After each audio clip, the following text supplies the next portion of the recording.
On se retrouve pour les maths. On commence donc par les activités ritualisées, comme on le fait en classe. Comme la dernière fois, il s'agit du jeu du furet. Donc c'est exactement pareil que la dernière fois. On commence à 10, on compte de 10 en 10 jusqu'à 70. Si tu es en CP, tu t'arrêtes là. Si tu es en CE1, tu comptes pareil de 10 en 10 jusqu'à 70. Puis tu rajoutes 100 et tu continues jusqu'à 300. Donc tu peux faire pause sur cette vidéo et appuyer sur play lorsque tu auras fini de compter. Donc c'est pareil que la dernière fois, on compte de 10 en 10 jusqu'à 70, 10, 20, 30, 40, 50, 60, 70. Si on est en CE1, on rajoute 100, 170, 180, 190, 200, 210, 220, etc. jusqu'à 300.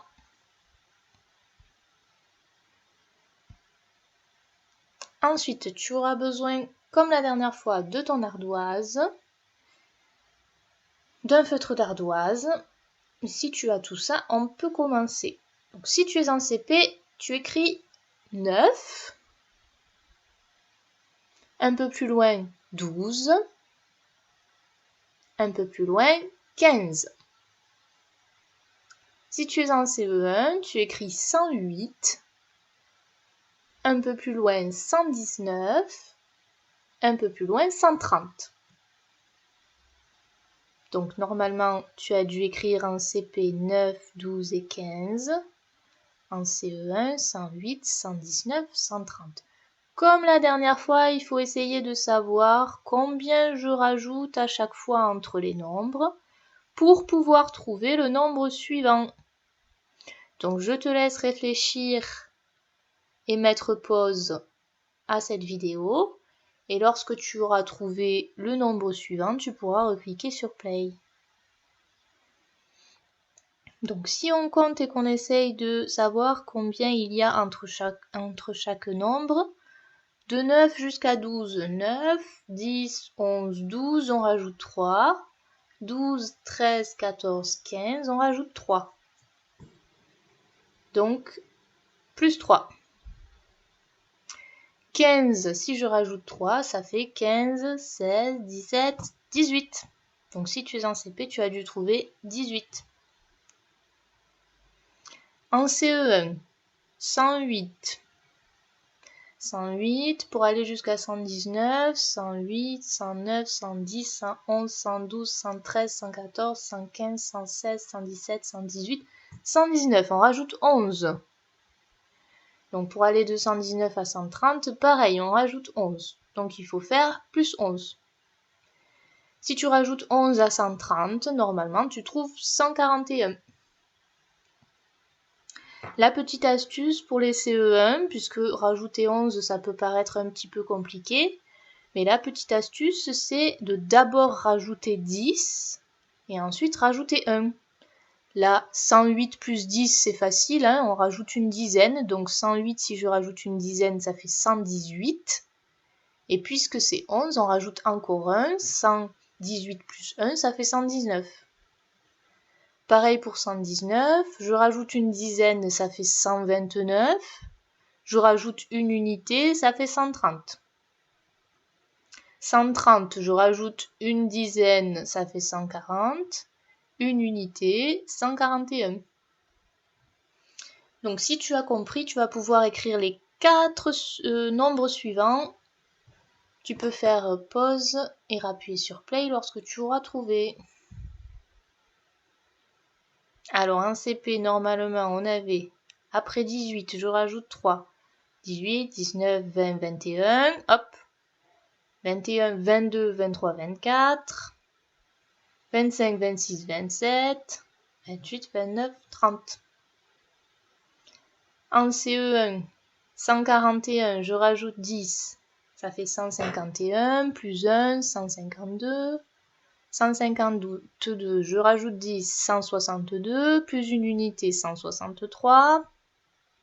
163 plus 10, 173, plus 1, 174. 174 plus 10, 184, plus 1, 185. On continue avec le calcul mental. Donc en CP, tu vas devoir ajouter 5. En CE1, tu iras voir après cette vidéo, la vidéo qui explique la règle du jeu des démultipliés. Donc c'est encore un nouveau jeu. Mais ici, on va pas jouer à ça puisque on n'a pas, j'ai pas de dés à disposition. Mais toi, tu pourras aller voir les règles. Ici, on va juste réviser l'étape de multiplication. Donc calcul mental, on réfléchit dans sa tête et on écrit seulement la réponse sur son ardoise. C'est parti. Alors pour les CP, le premier c'est 41 plus 5.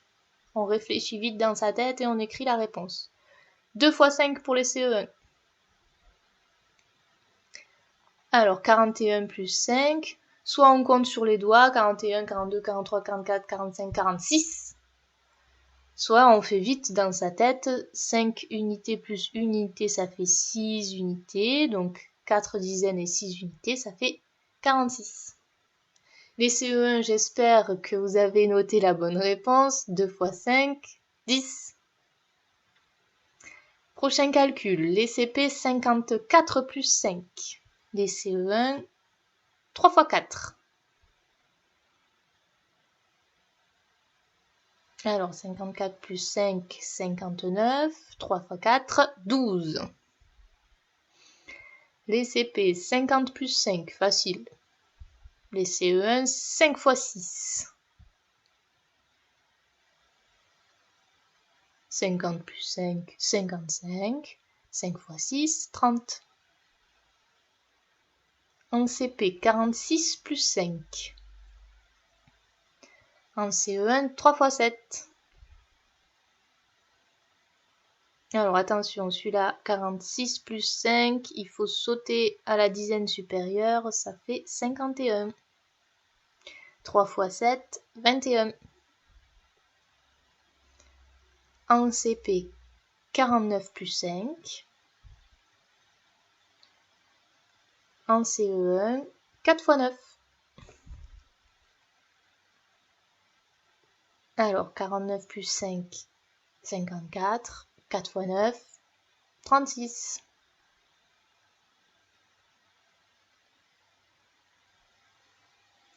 On passe aux apprentissages.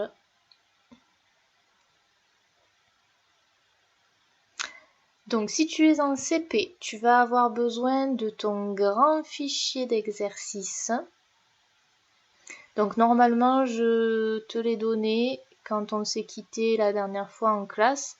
Si tu ne l'as pas, je mettrai la feuille d'exercice sur le Padlet. Donc si tu as ton grand fichier d'exercice de maths, tu prends la page 61 et je vais t'expliquer ce que tu vas devoir faire.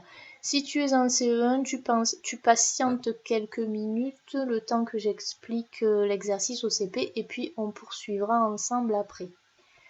Donc les CP, page 61 du grand fichier, vous allez tomber sur une page qui ressemble à celle-là.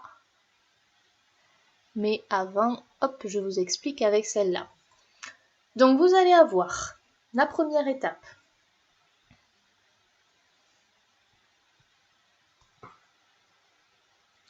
La première étape, c'est de lire le nombre qu'il y a dans la case d'en haut. Donc tu le lis dans ta tête. Ici, c'est 63. Ensuite, dans la case qu'il y a en bas, tu dois représenter ce nombre. Alors en fait, il faut que tu dessines les barres de dizaines et les unités pour représenter 63. Donc là, 63, il y a 6 barres de dizaines pour faire 60. 1, 2, 3, 4, 5, 6. Donc ça fait 60. Et 3 unités, 1, 2, 3, pour faire les 3 de 63. Donc 6 barres de dizaines et 3 unités, ça fait 63. Ensuite, il faut organiser. Donc, il faut donner combien il y a de dizaines, 6 dizaines, combien il y a d'unités et 3 unités. Ensuite, tu décomposes. 6 dizaines, c'est 60. 3 unités, c'est 3. Donc 63, ça s'écrit 60 plus 3. Et enfin, dans la dernière case du tableau, il faut écrire ce nombre en chiffres. Donc 63, ça s'écrit avec un 6 et un 3. Pareil à côté, sauf que cette fois-ci, c'est plus 63, c'est 74. Donc 74. Dans 74, qu'est-ce que tu entends? Tu entends 60 et 14. Donc 60, c'est 6 barres de dizaines. 10, 20, 30, 40, 50, 60. Donc là, on a 60. 6 barres de dizaines. Et 14, c'est une barre de dizaine et 4 unités. D'accord? Donc 74. On a 6 dizaines, donc 6 barres de dizaines, et une dizaine et 4 unités, ici. On peut aussi dire qu'on a 1, 2, 3, 4, 5, 6, 7 barres de dizaines et 4 unités. Donc 7 barres de dizaines, ça fait 70. Et 4 unités, ben, ça fait 4. 70 plus 4. Et quand je l'écris en chiffres, 74, ça s'écrit avec un 7 et un 4. Donc j'espère que tu as bien compris. Si c'est le cas, tu prends ton grand fichier à la page 63 et tu peux commencer cet exercice. C'est exactement pareil que ce que je viens de t'expliquer. Donc cette vidéo s'arrête ici pour les CP. Je vous laisse aller faire votre exercice. En CE1, on continue. Donc les CE1, aujourd'hui, on va apprendre ce que c'est qu'une soustraction. Donc on sait poser les additions déjà. Maintenant, on va apprendre à poser les soustractions. Donc avant de savoir poser une soustraction, je vous demande d'essayer, donc avec le matériel, c'est-à-dire en dessinant par exemple des carrés de centaines, des barres de dizaines et des petits cubes d'unités, essayez de me trouver la réponse à ce calcul, 183 moins 71. Donc vous pouvez dessiner des barres de 10, des carrés de 100, des cubes d'unités, ou utiliser, si vous voulez, des jetons ou d'autres objets que vous avez à la maison et que vous pouvez compter. Donc je vous laisse réfléchir et essayer de trouver la réponse à ce calcul sans utiliser la calculette, bien sûr. On utilise le matériel et son cerveau. Donc vous pouvez faire pause à cette vidéo et appuyer sur play lorsque vous avez trouvé un résultat. Et on pourra corriger. Alors moi j'ai choisi d'utiliser le matériel de numération, donc les carrés de centaines, les barres de 10 et les cubes d'unité. Donc j'ai représenté 183 avec ce matériel. Ici j'ai 100, ici j'ai 80 puisque j'ai 8 barres de 10 et ici j'ai 3 unités, donc 183. Il faut que j'enlève 71 puisque 183 moins 71, ça veut dire que j'enlève 71 à 183. Donc, je vais enlever 71. Pour enlever 71, il faut que j'enlève cette barre de 10. Donc, c'est parti. Là, j'en ai enlevé 1, 2, 3, 4, 5, 6, 7. Donc là, j'ai enlevé 70. Maintenant, il me reste à enlever une unité. Hop. Et il reste 110, 11, 12, donc 112. Ça veut dire que 183 moins 71, puisque j'ai enlevé 71, 7 barres de dizaines et une unité, ça donne 112. Donc normalement, si tu as utilisé le matériel de numération ou alors des objets que tu pouvais compter, comme des jetons par exemple, tu as dû normalement arriver à 112. Si ce n'est pas le cas, j'espère que tu as compris maintenant que j'ai donné l'explication. Alors, je te montre comment on pose une soustraction. Donc, tu sais déjà poser l'addition. Et là, je te montre dans la maison des opérations, ça s'appelle la maison des opérations, comment on pose une soustraction.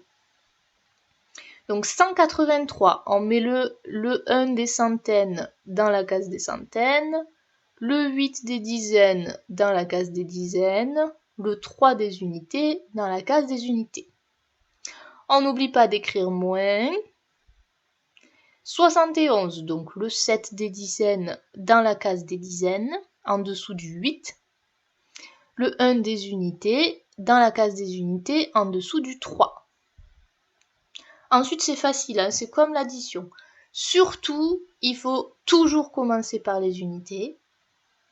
Et il faut toujours commencer par en haut. On n'a pas le droit de commencer par en bas, c'est-à-dire que je dois faire 3 moins 1. J'ai pas le droit de commencer par en bas. Hein. Je veux surtout pas entendre 1 moins 3, ça marche pas. Donc on commence toujours par en haut et par les unités. 3 moins 1, je peux regarder sur mes doigts ou compter dans ma tête, hein, c'est facile. 3 moins 1, ça fait 2. J'écris 2. Les dizaines. On commence par en haut. 8 moins 7. On peut compter sur les doigts. 8 moins 7, facile, ça fait 1. J'ai 8 bonbons, j'en mange 7, il m'en reste que. On a fait les unités, on a fait les dizaines, on passe aux centaines. On a une centaine et ici on n'en a pas. Donc 1 moins rien du tout, ou alors 1 moins 0 si tu préfères, là-bas ça fait 1. J'ai un bonbon et j'en mange pas, il m'en reste toujours 1. Donc on a bien 183 moins 71 qui est égal à 112, comme on a trouvé avec le matériel tout à l'heure.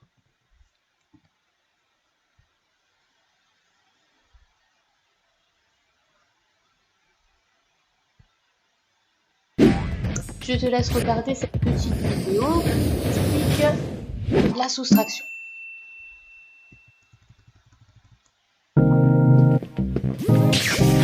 Les aventures de Captain Matt et Supermatic. Aujourd'hui, ballons en fuite. Tout le monde attend l'événement du jour à la foire du Grand 8, le concours de gonflage de ballons. Cette année, le premier prix fait rêver les audacieux, un voyage en ballon. Raoul, champion invaincu des gonfleurs, se présente le premier, avec, comme toujours, beaucoup de ballons, 62 en tout. Qui pourra rivaliser? Papy Oula est venu défier le champion, mais aucune chance avec ses 5 ballons. Raoul va remporter le premier prix. Mais, coup de théâtre, la petite Jeanne, très motivée par ce voyage, a gonflé 78 ballons. C'est Jeanne qui va monter sur le podium sous les applaudissements. Mais Raoul est mauvais perdant. Il prétend que Jeanne en a moins que lui. Il revendique sa victoire. C'est au juge de trancher. Sauf qu'il n'y voit pas grand-chose. Tout semble perdu pour Jeanne. Son voyage en ballon s'envole. Et pourtant, elle est certaine d'avoir toujours plus de ballons que ce tricheur de Raoul, qui en a profité pour en faire disparaître 15. C'est une mission pour mathématiques. En route pour l'aventure, Captain Matt et Supermatic, à la rescousse. Nos héros parviendront-ils à départager les deux concurrents? Jeanne avait 78 ballons au départ, et 15 se sont envolés. Combien en reste-t-il? il va falloir soustraire 15 à 78. Nos héros sont prêts à poser la soustraction 78 moins 15. Supermatique place le premier nombre, 78, puis le deuxième, 15, en dessous, en alignant les unités et les dizaines. Ensuite, Captain Matt lance son super moins et sa méga barre. Il commence par soustraire les 5 unités de 15 aux 8 unités de 78. 8 moins 5 est égal à 3. Puis on s'occupe des dizaines. 7 moins 1 est égal à 6. On trouve donc 63.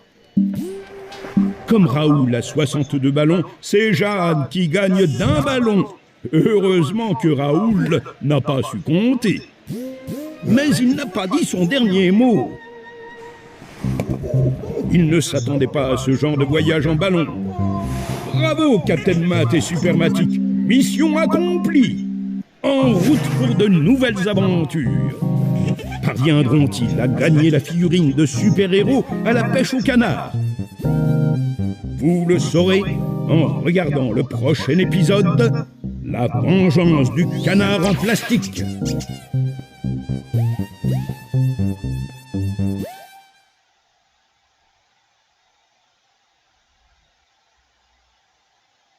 Ok.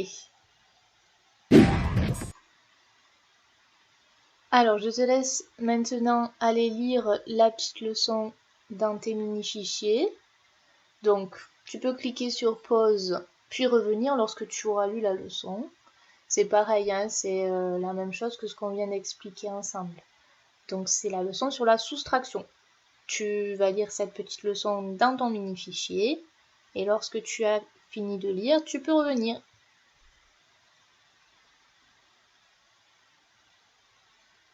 Alors, j'aimerais que tu prennes une feuille de papier et que tu poses et que tu calcules au moins 2 de ces soustractions. Donc, tu en choisis 2. Si tu veux toutes les faire, tu peux toutes les faire. Si tu veux en faire que 2, tu peux n'en faire que 2. Donc, je te laisse noter ces soustractions, donc celles que tu veux faire. Attention, on calcule en posant la soustraction, hein, pas en ligne, comme on vient d'apprendre dans la maison des opérations.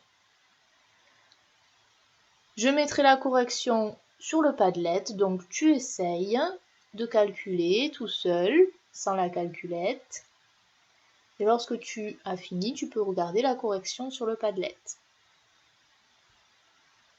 On a fini pour aujourd'hui, bravo à toi. Si tu as des questions, note-les et je pourrai y répondre lorsqu'on fera la visio vendredi. À bientôt.